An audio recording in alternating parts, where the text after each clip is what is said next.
that time of the year again where everyone dresses up like the clown from It or a cute little princess. Either way, we're all looking to scare the hell out of our friends. And if you're planning to do that by making a horror film, well, then we've got you covered with these 5 very simple lighting setups. What up guys, Jordy here for Cinecom.net, and it is Copycat Friday, the series where we break down the effect from a popular film or music video. And today is not just about one particular film, we actually took 5 ideas from 5 different iconic horror films. Now, the music that you'll hear throughout the video is provided by Premium Beat, a high-quality, royalty-free music stock library, and they're sponsoring today's episode. And they've put together a playlist especially for Halloween or just scary film genres in general. You can visit the first link in the description below to go to that playlist, and we also have a link further in that description where you can find 30 chilling sound effects that you can download for free.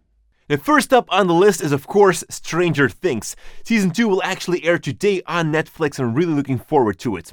Now, of course, there are many lighting situations in the films that we cover, and for Stranger Things, we'll be recreating the forest scene. And like the title says, you only need one light for this. We're going to use the Aperture 120D LED light. They have a pretty good output and can be run from a battery, which is kinda useful when you're filming outside. The idea is to place the light high up, ideally in a tree or something. Aim it at an angle to the floor so that it functions as a backlight. Now don't soften this, keep it as a hard source. And that's all it takes to recreate a mysterious forest at night. Because the light comes from the back, we see many shadows and silhouettes, which are pretty typical for the genre. Now ideally you also want to have some fog as well. You could wait for a day that has natural mist or use a big haze machine. Now, speaking of smoke, this brings us to the film Exorcist. Silhouettes were here created very often, like in the poster image or in a bedroom. Now, for a more dramatic look and to visualize the lighting beams, they've added smoke. Looking at the bedroom scene, the light is straight behind the talent, giving a nice halo. Now, after we filled up the room with some smoke, we did the exact same thing.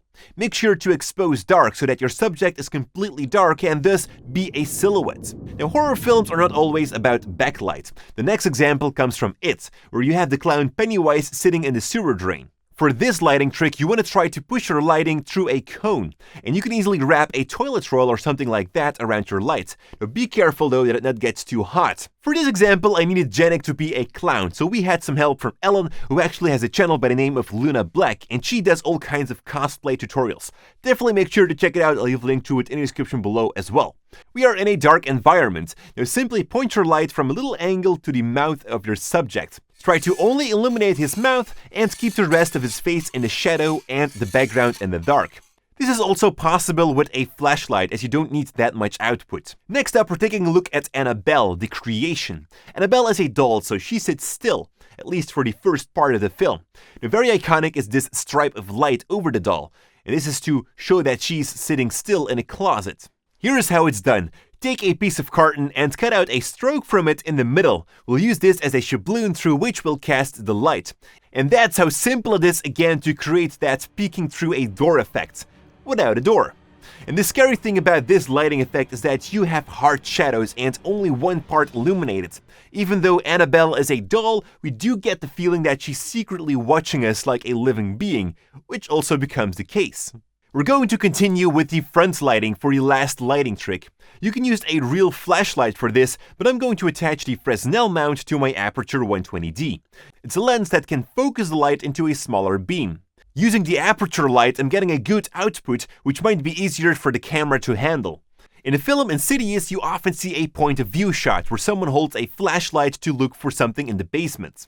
The camera goes pretty steady, so we're walking slowly forwards, but the flashlight shakes very much, looking quickly around, which makes it tense. What works best is that you have a lot of stuff laying around, so that the audience doesn't have enough time to scan the environment, leaving them wondered if they saw something or not. And to make the beam from the flashlight a bit more visual, you can add some smoke to the scene. Even with a very simple smoke machine, we were able to get a good effect. So that were 5 scary lighting setups with a single light. If you have any other ideas, let us know in the comments below. Thank you all so much for watching, and stay creative. We have a filming clown!